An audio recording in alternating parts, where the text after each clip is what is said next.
a pasar la palabra ahora al otro lado aquí de la mesa a Sinara Gumieri, que es investigadora de ANIS, que es el Instituto de Bioética, Derechos Humanos y Género, en Brasilia, y nos va a hablar sobre litigio, Zika y aborto. Obrigada. Não tem nada. Bom dia a todas e todos. Obrigada pelo convite, pela oportunidade de estar aqui com vocês. Eu sou Sinara Gumieri, eu sou doutoranda em Direito pela Universidade de Brasília e pesquisadora da ANIS, que é o Instituto de Bioética. A ANIS é conhecida há muitos anos por atuar no tema de direitos sexuais e reprodutivos e aborto no Brasil, inclusive por causa de outras pesquisas que a gente já fez. A Bia explicou toda a pesquisa de serviço de aborto legal, que foi conduzida pela professora Débora Diniz e publicada no ano passado.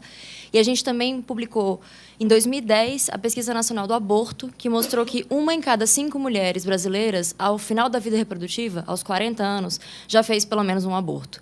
E isso, para a gente, é muito importante para entender que aborto é um fato da vida reprodutiva das mulheres, né? E que a lei penal, a criminalização, não afasta isso, não nega isso, que a gente precisa garantir que haja proteção da saúde das mulheres que tomam uma decisão de não poder seguir com a gestação em algum momento.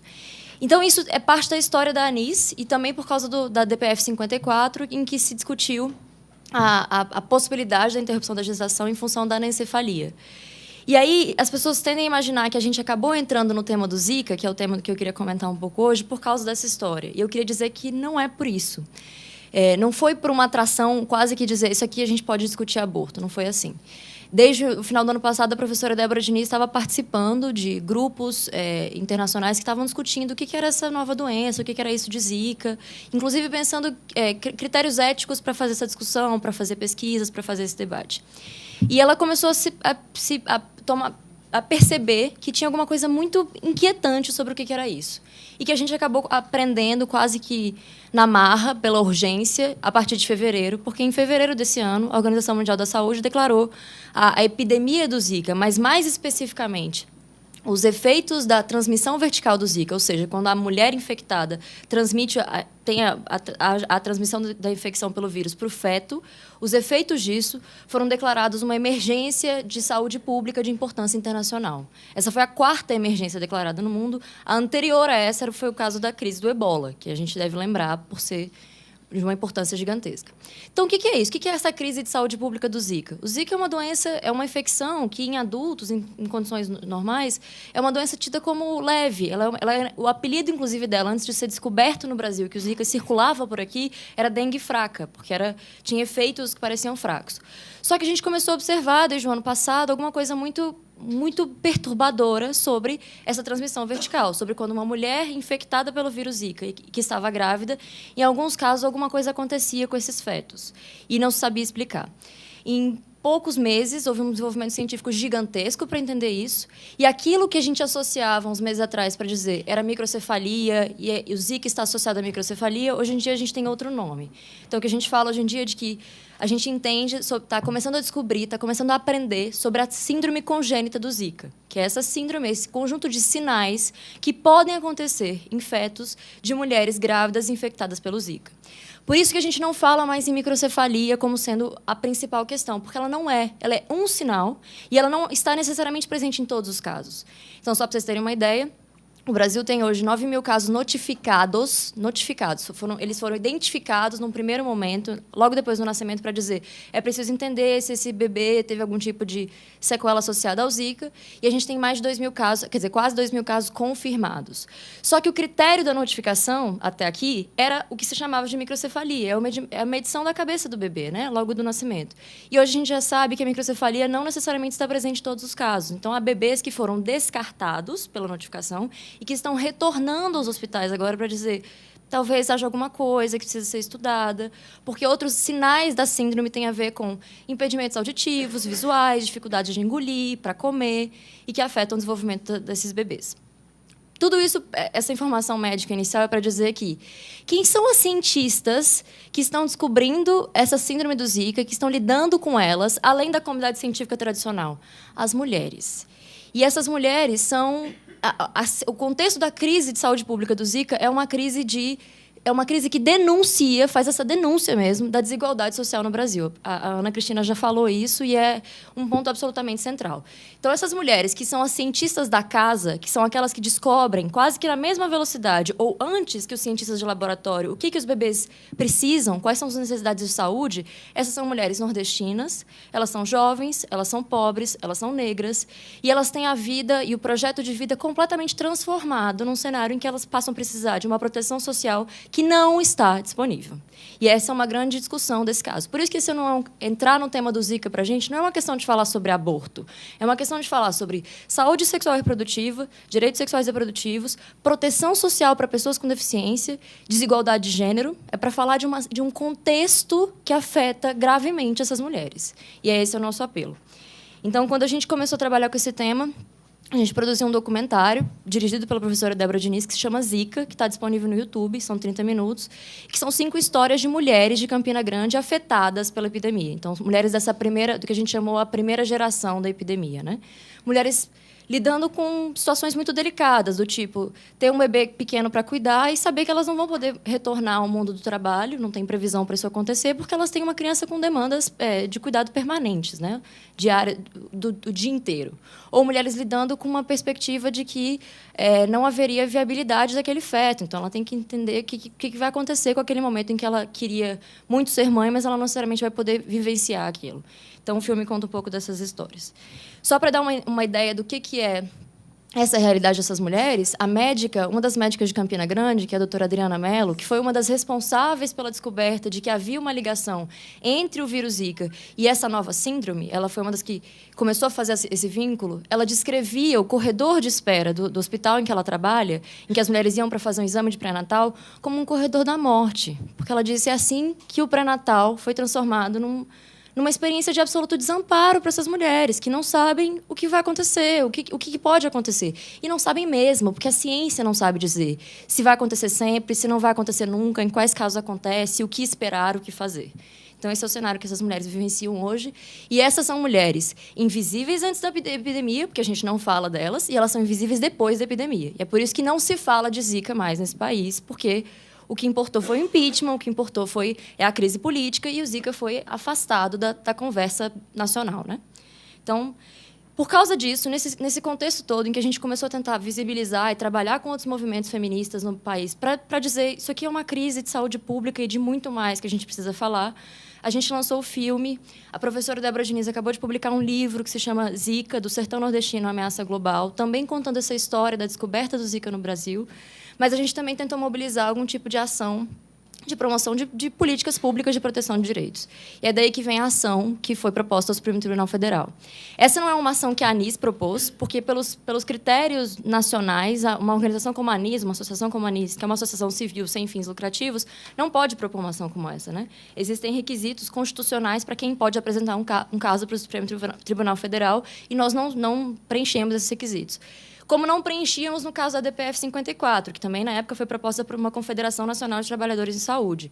Então, o que a gente fez foi tentar fazer esse diálogo e chamar atenção para alguma associação, para algum grupo legitimado para fazer isso, para dizer a gente precisa poder fazer alguma coisa a respeito, né? E, no caso, a Associação Nacional de Defensores Públicos, a ANADEP, foi quem disse a gente está disposto a fazer essa discussão, a gente quer levar esse caso. Vejam que é importante que seja a ANADEP fazendo isso, porque esses defensores públicos, defensores e defensoras, são quem vão lidar para o resto da vida, vão ouvir o resto da vida sobre as demandas dessas famílias, dessas mulheres, para acessar saúde, para acessar educação, para acessar transporte. São eles e elas que vão trabalhar com isso sempre, né? E que já estão ouvindo sobre isso. Então, em Pernambuco, que é um dos estados mais afetados, existe hoje um mutirão de defensores e defensoras que estão trabalhando em cima desses casos, tentando pensar essa proteção para esses casos.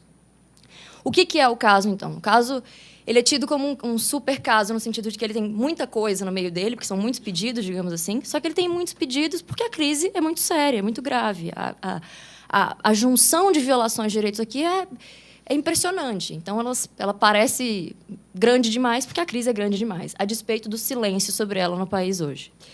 São 5 temas principais. O primeiro é de acesso à informação. A gente, nos documentos oficiais brasileiros hoje sobre o Zika, sequer se explica em detalhes, por exemplo, que já se sabe que é a transmissão sexual do Zika. E esse é um tema absolutamente central, que a gente não consegue falar de prevenção pensando em transmissão sexual, porque quase não se fala sobre isso. Então, acesso à informação é um critério básico. E as mulheres têm direito de saber o que se sabe sobre o Zika, mas também o que não se sabe. Toda mulher que está vivendo uma gestação tem que poder saber que algumas respostas a ciência ainda não tem. É um direito dela poder ouvir isso, né? Porque isso é importante para ela pensar e planejar toda a sua vida reprodutiva a partir dali. Então, acesso à informação é o primeiro pedido. A gente tem um pedido de ampliação da oferta de métodos contraceptivos, mas também de métodos de proteção da gestação. Como? A gente tem uma crise específica associada à reprodução e a gente não teve alteração nenhuma na ampliação de métodos contraceptivos para essas mulheres. Então, a gente está pedindo especificamente que se garanta, por exemplo, o DIU hormonal, porque há uma rejeição tradicional ao DIU de cobre no Brasil, por razões difíceis até de entender, mas ela existe. Então, a gente queria garantir que houvessem outros métodos disponíveis. E essa é uma previsão da nossa lei de planejamento familiar, que diz que todos os métodos contraceptivos modernos têm que estar disponíveis para as mulheres poderem escolher aqueles que são mais adequados às suas vidas, né? Então, a gente queria garantir que esses métodos estivessem disponíveis. Mas também que houvesse a garantia de acesso ao repelente para as mulheres grávidas. A principal proteção hoje para pensar que quem está planejando uma gestação, aquelas que querem ser mães, elas têm que ter acesso ao repelente para dizer, eu vou tentar evitar picadas de mosquito, né? Isso parece uma medida básica, meio óbvia, ela está sendo dita desde o início da conversa sobre a epidemia, mas ela nunca aconteceu. Não houve compra de repelentes, não houve... Quer dizer, a gente garantiu o repelente para os atletas que vieram para as Olimpíadas, mas para as mulheres do Nordeste, ninguém recebeu o repelente até hoje. E elas estão lá esperando, então esses são os pedidos também. Um terceiro pedido... no campo dos pedidos que a gente está chamando de proteção social para essas famílias, um deles é de acesso ao transporte, porque uma das dificuldades que essas famílias enfrentam para o cuidado diário dos seus bebês, dessas crianças que agora a primeira geração está fazendo 1 ano de idade, é chegar aos serviços de saúde. Grande parte delas vive em áreas remotas do Nordeste, então elas vivem fora de centros urbanos, então elas têm que chegar de uma cidade para outra para acessar o serviço que vai fazer a estimulação precoce dos bebês, que vai fazer as consultas regulares, tudo isso. Então, a gente pede que se garanta que esse transporte, que esse tratamento de saúde, quer dizer, seja feito em até 50 quilômetros da sua residência, que, se for mais do que isso, que se garanta o transporte gratuito. Porque, hoje em dia, o que acontece? Elas dependem de favores das prefeituras. Elas têm que ficar insistindo diariamente para dizer, cadê o carro? Meu bebê está perdendo estimulação precoce. Cada semana que ela perde, a gente nota a diferença. São cuidados diários. Eu não posso não ter esse carro disponível. O segundo pedido é que se garanta que o benefício de prestação continuada, que é o principal benefício nacional da assistência do Programa de Assistência Social Brasileiro para pessoas com deficiência, é o BPC. Que se garanta o BPC em 2 questões. Primeiro, que ele seja universal para essas famílias sem corte de renda. Porque o BPC existe, ele é um benefício constitucionalmente previsto, só que ele prevê que as famílias que vão receber, elas têm que receber, no máximo, 1/4 de salário mínimo por pessoa. Significa que uma família de 4 pessoas que tenha... Quer dizer, uma família de 5 pessoas que tenha um salário mínimo só pode receber. Mas, se tiver 4 pessoas numa família com 1 salário mínimo, elas não se qualificam para receber. Então, o critério de miserabilidade, porque esse é o termo mesmo, é absurdo, é muito baixo. Mesmo essas mulheres que são muito, muito pobres, se ela tiver um companheiro que trabalha e recebe 1 salário mínimo e ela tiver 2 filhos, ela já não recebe, ela não se qualifica para receber esse BPC. E vejam que, por exemplo, a gente acompanha casos em Campina Grande. A gente está falando de um benefício de prestação continuada cujo valor é 1 salário mínimo. Muitas dessas crianças agora se descobre que elas têm baixa visão e, por causa da baixa visão, elas precisam de óculos especiais. Esses óculos custam, em geral, R$500.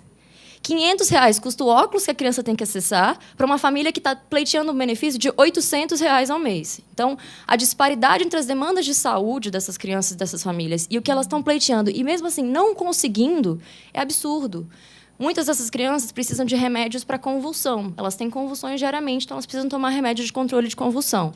Em tese, esses remédios deveriam estar disponíveis na rede pública. Geralmente, eles não estão. Então, como é que elas compram? Como é que elas fazem para ter acesso a esses medicamentos?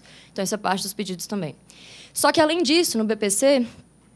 O que o governo brasileiro fez nesse meio tempo? Ele criou uma lei, existe uma lei que chama 13.301, desse ano, que em tese estaria propondo respostas à epidemia. Essas respostas foram de retrocesso. Elas definiram, por exemplo, que o BPC passaria a ser garantido para essas crianças por 3 anos. O que a gente ouve das famílias, tem uma família específica que disse isso, e para a gente é muito importante poder repetir, porque é verdade. Ele diz assim, ele se chama Joselito. Ele diz... Quando eles falam que vão garantir o BPC por 3 anos para minha filha, ele tem uma filha chamada Maria Gabriela, que tem a síndrome do Zika, é porque eles acham que ela vai morrer com 3 anos? Ou porque com 3 anos eles vão ter a cura para isso? Porque como é isso de 3 anos? Que daqui a 3 anos eu não recebo mais, daqui a 3 anos eu tenho que inventar um procedimento para garantir que ela vai ter condições mínimas para acesso à saúde, né? Então, é uma pergunta absolutamente legítima dele, para a qual a gente não tem resposta, por isso que isso também é um dos pedidos da ação. E o 5º pedido da ação, que é tido como se fosse o único, mas ele é o 5º de um grupo de pedidos, é que se garanta o direito de interrupção da gestação para as mulheres infectadas pelo Zika que estejam em sofrimento mental. E aqui eu pediria quase que paciência para acompanhar comigo a descrição, porque eu vou dizer de novo. Interrupção da gestação para mulheres infectadas pelo Zika que estejam em sofrimento mental. Nós não estamos falando de pedidos de interrupção da gestação por qualquer diagnóstico fetal. Essa coisa de dizer que a ação é por aborto por microcefalia está errada. Não é só uma confusão de termos, é uma confusão de enquadramento. Não é disso que a gente está falando. Nós não estamos falando de diagnóstico fetal, nós estamos falando de mulheres cuja vida, cujo projeto de vida, cujo projeto de maternidade, cujo projeto de família é transformado e é submetido a uma angústia intensa de não saber e não poder saber cientificamente, porque a gente não sabe tudo, o que vai acontecer com elas. Qual o dia seguinte daquele pré-natal, se o feto pode ser afetado ou não, o que ela pode fazer, como é que ela se protege. Há um tempo atrás, quando o Zika era tema na mídia, ele já não é mais, quando ele era tema, a gente ouvia histórias assim, de mulheres ricas que diziam: eu tenho um medo profundo de ser contaminada pelo Zika, isso me atormenta diariamente, o que eu vou fazer? Vou sair do país. Muitas saíram do país, mulheres ricas saíram do país, foram viver a gestação fora daqui, em alguns lugares que não estavam afetados pelo Zika. O que as mulheres do Nordeste, de Campina Grande, do Cariri, do Alto Sertão vão fazer? Elas vão sair de onde? Elas vão de onde para onde? E esse é um campo, é importante lembrar que, para esse grupo da população nordestina, o mosquito é quase parte da família. Porque há 40 anos essas pessoas são obrigadas a conviver com as doenças provocadas pelo mosquito Aedes aegypti, porque ele está lá. Porque o Brasil chegou a eliminar o mosquito 2 vezes na história, só que ele descontinuou essas políticas no momento que já não era uma prioridade. E aí, ter tido dengue, ter tido chikungunya hoje, né, na tríplice viral da região, e ter Zika é normal, é quase que todo mundo vai acontecer em algum momento, você vai ter que se lidar com isso. Então, a gente está falando de uma negligência estatal de muitos anos, que fez do mosquito um membro da família. E agora essas mulheres enfrentam esse conjunto de desafios à sua vida cotidiana, à sua vida normal. Então, eu queria repetir, então, em relação ao pedido de interrupção da gestação, qual é o fundamento, já que a gente está numa faculdade que também de direito, qual é o fundamento legal que a gente argumentou para isso nessa construção do caso. Foi um pedido de interpretação conforme a Constituição das previsões de criminalização do aborto no Código Penal, pelo seguinte entendimento: as 2 exceções da criminalização do aborto no Código Penal, que são de salvar a vida das mulheres e de estupro, elas têm como um substrato lógico uma ideia de proteção à saúde. É frágil, é muito frágil, porque a gente queria que tivesse dito, né, quer dizer, a gente queria muito mais do que isso, mas o substrato lógico é esse, é de que uma mulher que sofreu um estupro não pode ser obrigada a seguir com uma gestação, porque isso pode submetê-la a um sofrimento psicológico intenso, equiparável a uma tortura, e no caso do risco de vida, a saúde é o bem óbvio que está ali, né? Então, o que está subentendido nessas previsões é uma proteção à saúde. O que a gente está pedindo aqui é proteção à saúde, é que essas mulheres não sejam obrigadas a viver uma gestação se essa gestação impuser a elas uma angústia e um desamparo profundo, né? Contínuo. Então, isso é o que a gente chama de uma causa de justificação específica que está prevista no que já está no Código Penal. Por isso que a comparação ao pedido de interrupção à gestação aqui não é com a anencefalia da DPF 54, é com estupro. O que é semelhante aqui é com estupro. No estupro, você não pergunta nada sobre o feto, você pergunta sobre a mulher. Ela tem condições de seguir? Ela quer seguir? Ela está bem de saúde para fazer isso? Ou ela vai ser torturada ao longo da gestação? Essa é a pergunta. E é a mesma pergunta que a gente acha que tem que ser feita para as mulheres infectadas pelo Zika aqui. Além disso, o Código Penal tem uma causa de justificação genérica, que é o estado de necessidade mesmo.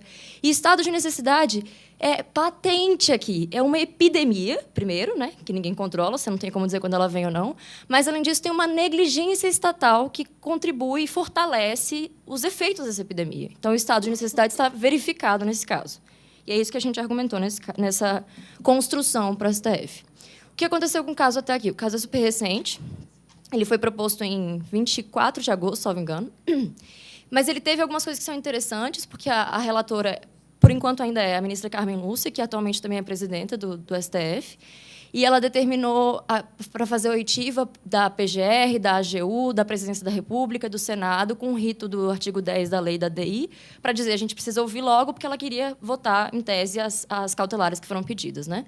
E aqui a gente teve uma coisa que foi muito importante, que foi que a PGR, quando foi responder, a Procuradoria-Geral da República, questionou a legitimidade da ANADEP numa questão processual, de se a ANADEP poderia propor esse caso, só que ela concordou com todos os pedidos.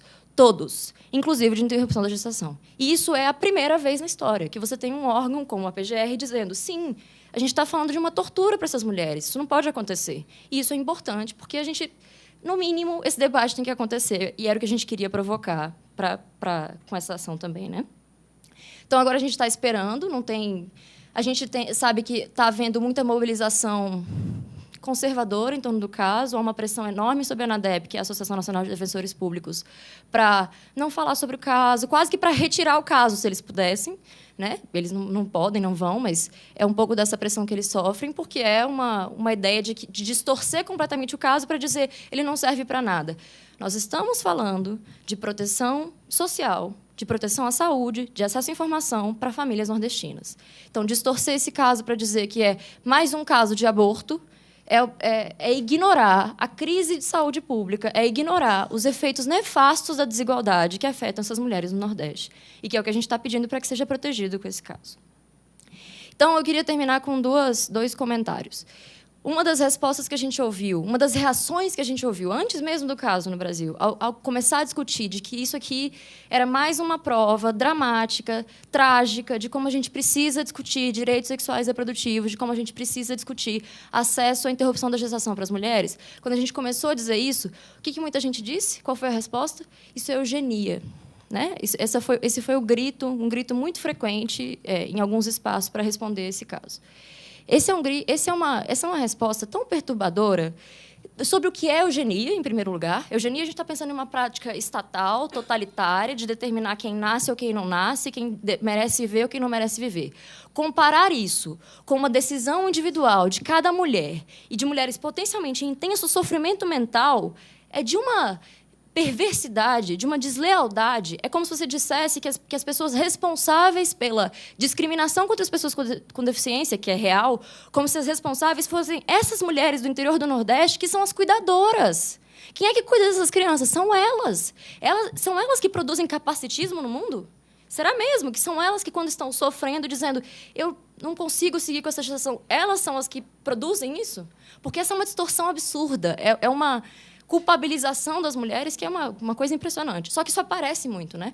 E a outra estratégia por trás de gritar eugenia é agir como se houvesse uma incompatibilidade lógica entre movimentos de pessoas com deficiência e direitos sexuais e reprodutivos. Não há. Não há. E se vocês não acreditam em mim, ouçam mulheres com deficiência falando sobre isso. Ouçam militantes feministas dizendo o meu corpo, são as minhas experiências, são os meus projetos reprodutivos, e eu tenho direito, como qualquer outras mulheres, de fazer as duas coisas. De lutar contra o capacitismo, de lutar contra os impedimentos sociais que dificultam severamente a vida de pessoas com deficiência, e de também lutar para poder escolher quando e como eu vou ter filhos, né? Qual é o meu projeto familiar. Essas não são lutas incompatíveis, e cair nessa balela de eugenia é dizer que elas são. E elas não são, e a gente queria poder fazer essa provocação também.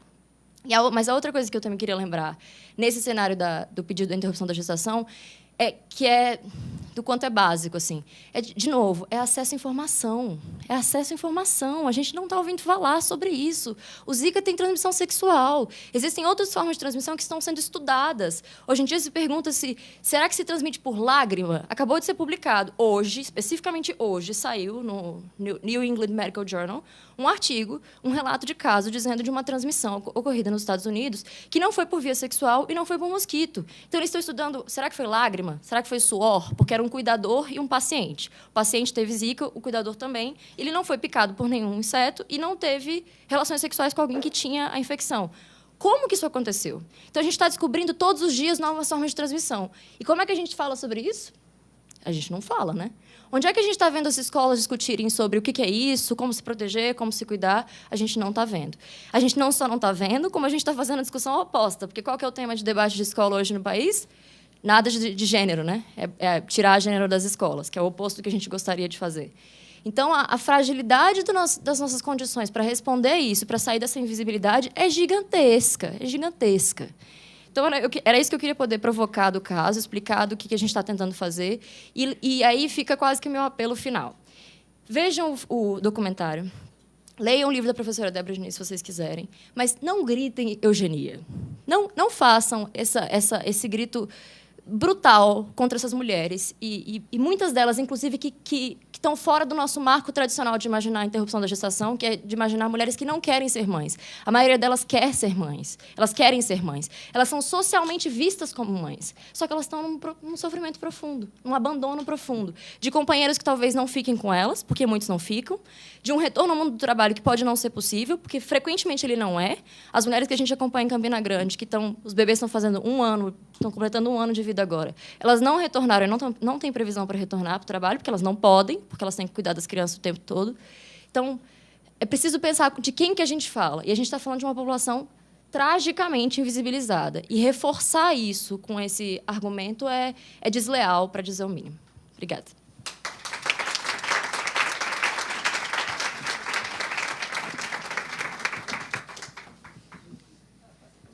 Muchísimas gracias, Sinara, por traer este análisis tan claro de esta tragedia humana y también de ubicar lo que estamos discutiendo hoy en el contexto de temas estructurales de falta de acceso a salud tan claramente. Gracias.